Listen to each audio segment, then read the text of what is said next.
Hey, all you cool cats and kittens, it's your favorite history teacher, back at you again with another historical video. Today, we are going to start talking about the big revolution that happens in Europe that's kind of a revolution, not really, but then again, it is. So, let's, I mean, I got a lot of talking to do, so let's get into it. Why can't I see there we go, slideshow. All right. So this is a two title note day because this is a new chapter. Chapter 4, the French Revolution and Napoleon. All right, French Revolution and Napoleon. And then today, what we're looking at is the French Revolution begins. Chapter 4, Lesson 1. That was your warm-up. Your objective, draw conclusions about the causes and effects of the French Revolution. Gonna be, well, without further ado, let's get into it. So, 3 estates. So the French Revolution has often been seen as a major turning point in European history. Institutions of the old regime were destroyed. A new order emerged based on individual rights, representative institutions, and a concept of loyalty to the nation rather than to the monarch. Call that nationalism. The long-range causes of the French Revolution can be found in the conditions of French society. Before the Revolution, French society was based on inequality. So good. Since the Middle Ages, France's population was divided into 3 orders or estates. You need to know these 3. All right, you need to know them. Learn them. Put it to your memory banks. Have dreams about it. You need to know it. So the first estate, or the clergy, members of the clergy, numbered about 130,000 people out of 27 total, and they owned about 10% of the land. The clergy were radically divided. The cardinals, bishops, and heads of monasteries were from noble families, and they shared their outlook and interests like nobles. The parish priests were often poor and from the class of commoners. The second estate, or the nobility, numbered about 350,000, and they owned about 25 to 30% of the land. Now, if you do some quick maths, that's about less than 500,000. 500,000 total people out of 27 million. So where's the 26.5 million other people supposed to belong? So the nobles played a crucial role in society in the 1700s as they held leading positions in the government, the military, law courts, and the Roman Catholic Church. Despite controlling most of the wealth, neither the first nor the second estate had to pay the taille, and that is France's chief tax. The third estate, unlike the other two, was divided into vast differences in occupation, level of education, and wealth. Like I said, that's the rest of the population. If we do some quick estimations, that's about 26.5 million people in one place or one estate. So peasants made up to 75 to 80% of the third estate, and they owned about 35 to 40% of the land. Middle-class members of the third estate owned the rest. And at least half of these peasants had little to no land to which to live. So this is a very popular political cartoon. You have the clergy, the nobles on riding the backs of the third estate. If I could read French, I would let you know what that says, but I don't. All right, bad and bougie. So peasants owed certain duties to the nobles, which was a holdover from medieval times when serfdom was widespread. Remember, serfdom was kind of like European slavery. A peasant had to pay a fee to grind their flour or to press their grapes because the local lord controlled the flour mill and the wine press. During harvest time, peasants had to work a certain number of days during harvesting the nobles' crops, and they hated doing that, peasants did. Another part of the third estate consisted of the craftspeople, shopkeepers, and workers, and these people were struggling to survive. This is right around, the Industrial Revolution popping off. In the 1700s, the price of consumer goods increased much faster than wages, which will leave these urban groups with decreased buying power. So, the bourgeoisie, your favorite word you're ever going to learn in this class, the bourgeoisie, or middle class, was another part of the third estate. This group included about 8% of the population and more than 2 million people, and they owned 20 to 25% of the land. The bourgeoisie includes merchants, bankers, industrialists, as well as professional people, lawyers, holders of public offices, doctors, writers. The middle class, however, was unhappy with the privileges held by the people above them in the second estate, the nobility. They did not want to abolish the nobility, however, but they wanted to just better their own position. Some bourgeoisie will manage to become appointed by these nobles that conferred their new noble status. They also shared certain goals with the nobles. Both were increasingly upset with the monarchical system of resting on privileges and the old and rigid social structure. So both have been drawn to the new political ideals of the Enlightenment. Because guess where the Enlightenment took root? It was in England, France. And that's where we are at.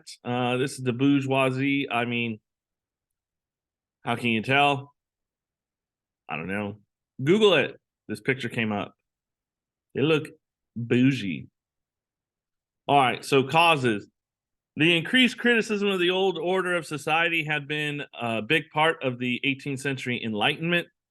The philosophers did not advocate for revolution, but their ideas were widely spread among the literate and middle-class noble elites of France. When the revolution began, revolutionary leaders often quoted the Enlightenment, especially their guy Rousseau, Mr. Social Contract. Social conditions and the Enlightenment ideas formed an underlying background cause of the French Revolution. The immediate cause, however, was the near collapse of the French budget. Although the economy had been expanding for 50 years, there were periodic crises, bad harvests in 1787 and 1788. A slowdown in manufacturing will lead to food shortages, rising prices for food, and unemployment. And on the eve of revolution, the French economy was in crisis. Despite these problems, the French king and his ministers continued to spend enormous sums of money on wars and court luxuries.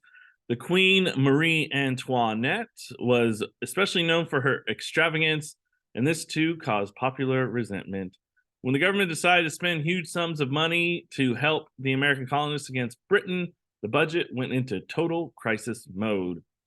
When France was on the verge of financial collapse, Louis XVI was forced to call a meeting of the Estates General, which is like the French Parliament, and they hadn't met since 1614. We're in 1789. 1614. That's over 160, 70 years. Crazy. All right, some controversy. So Louis called a meeting of the States General May 5th, 1789 at his palace at Versailles. It's like 12 miles outside of Paris, something like that. In the States General, the first and second estates had about 300 representatives, while the third estate had almost 600 representatives. And most of the third estate wanted to set up a constitutional monarchy or a constitutional government that would make the clergy and nobility pay taxes because they hadn't been. However, from the get-go, the arguments were concerned solely about voting. Traditionally, each estate got one vote each. The first and second estates could always outvote the third estate, even though the third estate heavily outweighed the first and second estate combined. Obviously, 26.5 million people's voices concerned to about a little under 500,000 people. I mean, come on, think about it. The third estate demanded that instead each deputy get one vote, and under this new system, the third estate would have the majority vote. The king, however, stated he preferred the current system. The king does what the king wants. So on June 17, 1789, the third estate boldly declared that it was the National Assembly and it would draft a constitution. 3 days later, the deputies arrived at their meeting place only to find they had been locked out by the king. They then moved to a nearby indoor tennis court and swore they would continue meeting until they had a new constitution. And this is called the Tennis Court Oath. Know that. Know that. Tennis Court Oath. It's very important. So this is what it would look like, right? So the third estate had this amount. Second estate, first estate had that amount. But traditional voting, you each get one vote. So one vote for the clergy, one vote for the nobility, and one vote for 26.5 million people. And this is a famous painting from the Tennis Court Oath. Don't ask me how they got up here. Maybe that's just for show. All right, so we're gonna get real crazy up in here. And as the third estate and some of the nobles and like reformed clergy, I'm not saying a lot of them, but some went over to the dark side and took the Tennis Court Oath. And Louis was not happy. So he's going to try and use force against the third estate. So on July 14, 1789, about 900 Parisians, that's people from Paris, Parisians, gathered in the courtyard of the Bastille, an old fortress used as a prison and an armory. There was rumors there that gunpowder and guns were stored. So, feeling the pressure of like needing to defend themselves, these 900 people stormed the Bastille prison. After 4 hours of fighting, the prison wardens surrendered. And the Parisians were feeling the adrenaline still, and they will cut off the warden's head and demolish the Bastille brick by brick using cannons. So Paris had been abandoned to the rebels. The king, who was out hunting for the day, returned to Versailles and had been told about the fall of the Bastille. He called it a revolt. The Duke told him it was bigger than that. It was a revolution. So Louis was informed that he could no longer trust royal troops to shoot at the mob, and on the king's authority had collapsed in Paris. All over France, revolts were breaking out as the popular hatred towards the entire landholding system with its fees and obligations had been spilled over into action. Peasant rebellions will become part of the vast panic called the Great Fear. There were rumors spreading village to village that foreign troops were on their way to put down the revolution, steal their crops, pillage their towns, their villages, pillage the village. So the peasants reacted by breaking into the houses of lords and destroy the records of their obligations and, take some things while they were at it. So, it goes from Tennis Court Oath to, what is that? It was convened in May. So about a month and a half later, in July. So this is, I'm pretty sure this is what France celebrates as their Independence Day, is this date, July 14th. All right, this is a photo of the fall of the Bastille. Here's a painting I found of the Great Fear. All right, so some declarations. The National Assembly reacted to the news of the peasant rebellions and rumors of possible foreign invasion and moved against the elements of the old regime in France. On August 4, 1789, the National Assembly voted to abolish all legal privileges of the nobles and clergy. On August 26th, the National Assembly adopted their Constitution, the Declaration of the Rights of Man and Citizen. Inspired by the English Bill of Rights, the Declaration of Independence, and the Constitution, this was a charter of basic liberties, began with the sentence, "The natural and imprescriptible rights of man to liberty, property, security, and resistance to oppression. Reflecting Enlightenment thought, the Declaration proclaimed that all men were free and equal before the law. The appointment of public office was to be based on talent, and no group should be exempt from taxation. Because, I mean, if you tax the rich, you tax the clergy, they have more money, they will give the state more money. So more money for the government, right? In theory. So, freedom of speech and of freedom of the press were affirmed in this declaration. However, this declaration is saying the Declaration of Rights of Man and Citizen. There was another important issue. What do we do about women? Are women equal to us? Because, you know, the Declaration of Independence didn't include women. The Constitution Bill of Rights didn't include women. Do we include women? Do we include our French ladies? Deputies agreed as long as, quote, women do not hope to exercise political rights and its functions. Wow.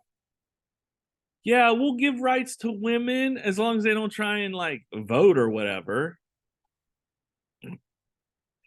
Years what was this, October 26, 1789? So a couple years later, you have a writer named Olympe de Gouges.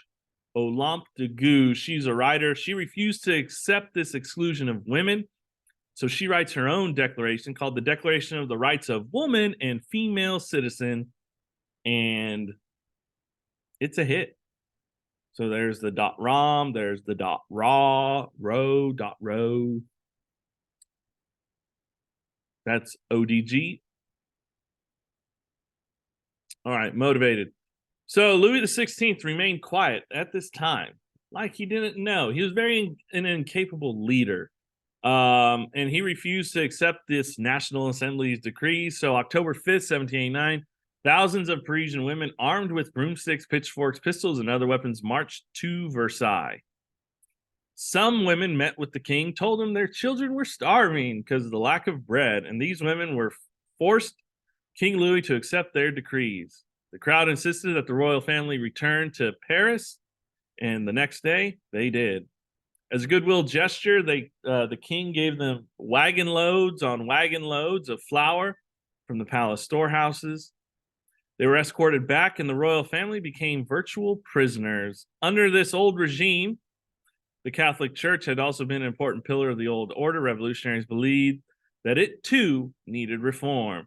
As motivation for the need of money, the revolutionary government seized and sold church lands for increased revenues. The church had finally and formally been brought under the control of the state, and the National Assembly put forward a new civil constitution of the clergy, saying that bishops and priests were to be elected by the people, not appointed by the Pope and the other church hierarchy. So you have the state would pay their salaries to bishops and priests. However, because of these changes, many Catholics became enemies of the revolution. And remember, most of Europe is still a Catholic religion, worshipers across Europe. So what went down in England was like, all right, we'll be okay with it. But now it's happening in France, and France is right next door to Italy. Well, not next door, but it's a hop, skip, and a jump. Thank you. So here's the women's march on Versailles. They carried cannon, pitchforks, muskets, anything. All right, so new changes and new issues. So a new constitution, 1791, set up a limited monarchy. There was still a king, but a legislative assembly would make the laws. All men were given the right to vote regardless of social status. However, the legislative assembly was to consist of 745 representatives chosen in such a way that only the more affluent members of society would be elected, kind of like the bourgeoisie and above, not like your poor little commoners. Some people wanted to go further and grant broader rights to women and enslaved people.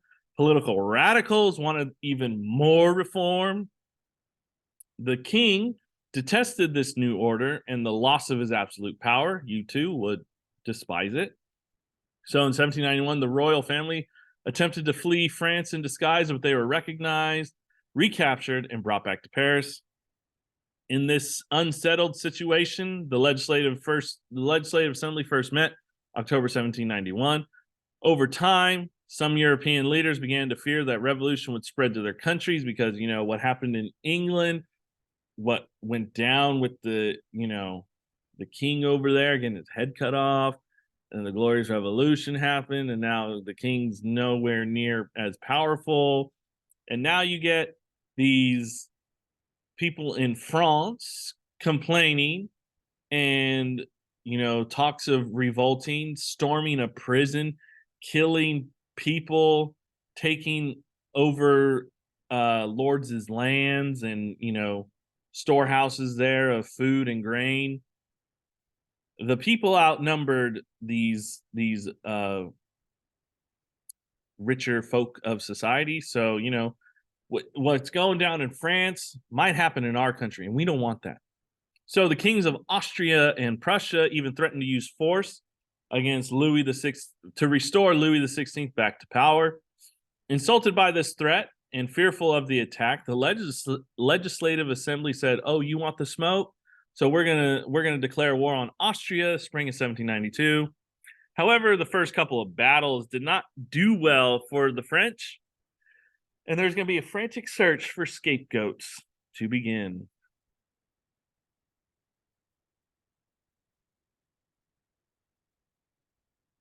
All right, radical. I believe this is also the last slide, too. Look at that. We're moving along. So in the spring of 1792, angry citizens demonstrated the food shortages and defeats in the war. So in August, Paris radicals again decided the fate of the revolution. They declared themselves a commune, a popularly run city council, and they attacked the royal palace, the Tuileries Palace, and the Legislative Assembly. And now the French Revolution was going into an even more violent stage of revolts. Members of this new Paris Commune will take the king captive. They force the Legislative Assembly to suspend the monarchy and call for what's called the National Convention. They wanted more radical changes. All the representatives who would decide the nation's future were to be elected through universal male suffrage. So even a poor peasant can now vote. You didn't have to pay taxes. This would broaden the group of voters to include men who did not meet the initial standards of citizenship established by the Legislative Assembly. Many members of the Paris Commune were proudly called themselves the sans-culottes, which means in English from French to English means without breeches. So what that means is they wore just long pants, not the knee-length breeches of the nobles. And they identify themselves as just regular, ordinary patriots. Often the sans-culottes are depicted as poor workers, but many were merchants and artisans, the elite of their local neighborhoods. What is that? That's the French, that's the war with Austria. Not going good. And here you have like knee-high breeches, okay, like football pants. And then you got like baseball pants. It's a simple way to put it. Okay, where's my book? I don't have my book on me.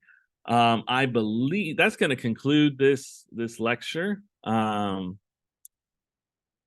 about the French Revolution, it's a big turning point in history, as like the American Revolution was looked at kind of as an ideal world, and now the French Revolution is like a work, like they're always trying to better themselves, and when they get more and more radical, heads will start to fly off, be cut off. I believe the last page of this is page 139. So your homework is page 139, question review, the lesson review, 2, 3, and 4. All right. And yeah, we're going to be talking about the French Revolution for the next couple of lectures. So hopefully you understand these underlying problems and you know, figure it out. I don't know. But French Revolution, very big, especially in world history. All right. Hopefully you guys did enjoy that. If you did, make sure you hit that like button, leave a comment, subscribe, and I'll see you in the next one. Peace.